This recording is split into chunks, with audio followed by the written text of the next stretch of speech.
আমি মোহাম্মদ শহীদুল ইসলাম বাবর দৈনিক আমার দেশের দক্ষিণ চট্টগ্রাম প্রতিনিধি হিসেবে কর্মরত আছি। পাশাপাশি চট্টগ্রাম থেকে প্রকাশিত দৈনিক কর্ণফুলীর স্টাফ হিসেবে আছি এবং সাতকানির ঐতিহ্যবাহী কেরানীহাট প্রগতিশীল ব্যবসায়ী সমবায় সমিতি লিমিটেডের নির্বাচিত অর্থ সম্পাদক।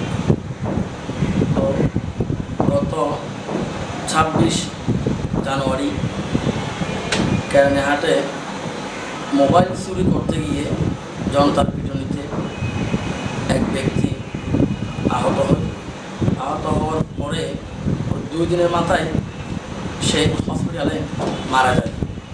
মারা যাওয়ার সংবাদটা আমি পাইছি, বাট আহত হলো, গণপিটুনির শিকার হলো, এই খবরটা আমার কাছে ছিল না। মৃত্যুর খবরটা পেয়ে আমি হসপিটালে ক্যামেরা নিয়ে যাই। যাওয়ার পরে আমি দেখলাম যে হ্যাঁ আসলে একজন মারা গেছে। তারপর পুলিশের সাথে কথা বললাম, হসপিটালের সাথে কথা বললাম।